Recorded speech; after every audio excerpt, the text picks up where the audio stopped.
Good evening, ladies and gentlemen, and welcome to the Laurie Beechman Theatre. As a courtesy to this evening's performer, flash photography and recording devices of any kind are strictly prohibited. Please take a moment to silence or turn off your cell phones.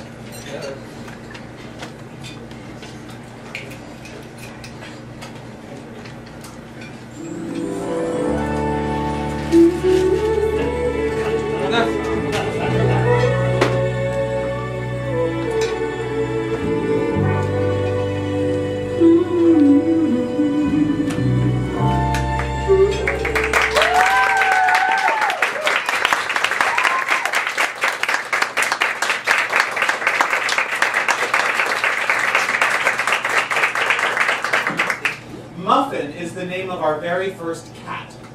He's a fully grown, if not pretty fat creature by the time I meet him when I am born.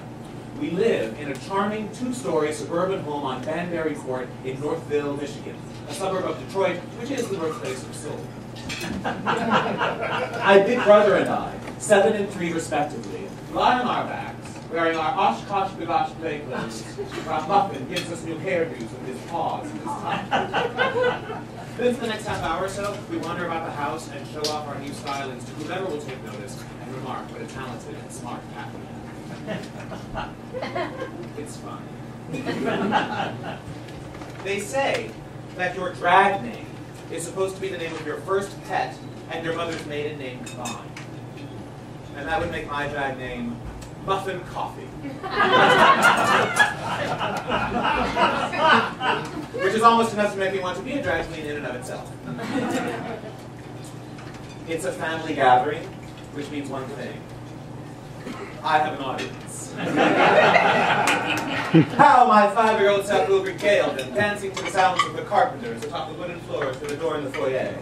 Actually, the family calls it a foyer, but I protest, insisting it is indeed a foyer. My 7-year-old cousin momentarily tries to share the stage with me, showcasing her mediocre talents. Before I take her by the hand, kiss it, and twirl her behind the stairs. There's nothing that happens during childhood for which I am more grateful than the taste for good music that is instilled in me. It is my mother who gives me not only the Carpenters, but also Aretha Franklin and Anita Baker, Carole King, and the glory of Melissa Manchester. I'm 7 years old now, and my mother has come to pick me up from school, along with the comforting words, "I have a movie I want you to see." And we drive home to order pizza and watch the film. And this is one of the happiest times of my life. Everything will be fine so long as we have our pizza and our movie. We can leave behind the drudgery, the misery, nausea-inducing sorrow of our own sorry lives that are so far away from New York or Hollywood, and escape into new, magical worlds.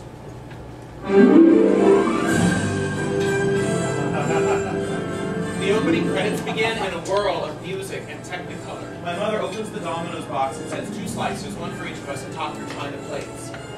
She sips wine from one of her fabulous long-stemmed wine glasses, and she has brought me a glass of milk, knowing how I love the combination of cow and imitation Italian.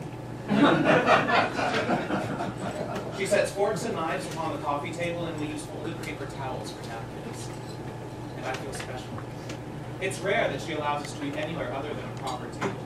My mother always insists on eating her pizza with a knife and fork. Always a lady.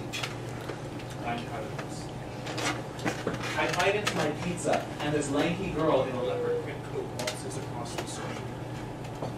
Shot in CinemaScope, she seems the most vertical person I've ever seen. Those endlessly long fingers and that slanted nose. And then she opens her mouth to sing. It's slow at first. She makes us both laugh. And then she really starts to sing. And I put down my pizza. But first be a person who needs people. People who need people.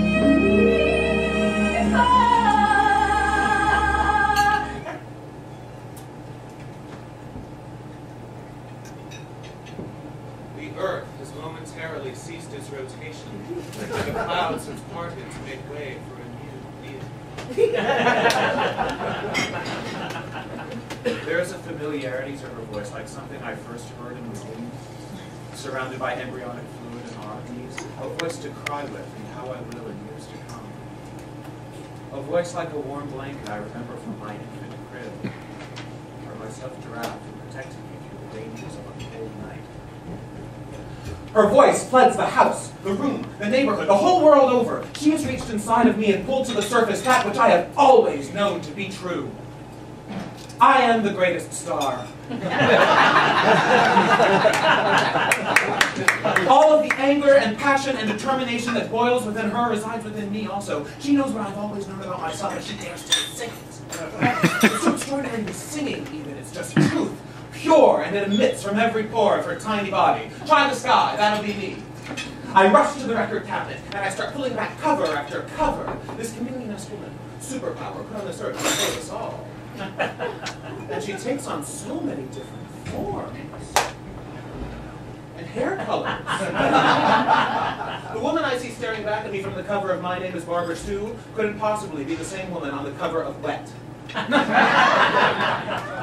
My mother mentioned something to me about the consistency of her odd nose, but there doesn't seem to be anything odd about her nose to me at all. It's completely natural, distinct, fitting for a woman who is surely immortal in another world. Today I begin an important love affair that will last throughout my entire life. Oh, Barbara. How I will massacre your songs as I belt them out over broken-hearted evenings. How I will pretend I am you as I walk into frightening social situations and confront scary people. How you will bring out the very best that I have to offer, if merely by inspiration and example. Barbara. Can you hear me?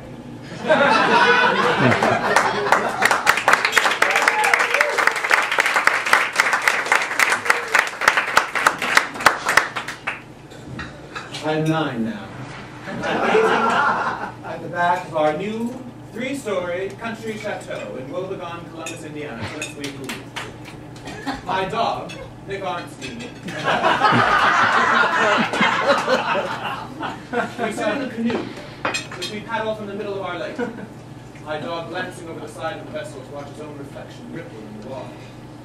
For small and unassuming little me, our beautiful new lakefront residence is the most elegant of mansions, and I, the reclusive star who shrouds herself behind drawn curtains.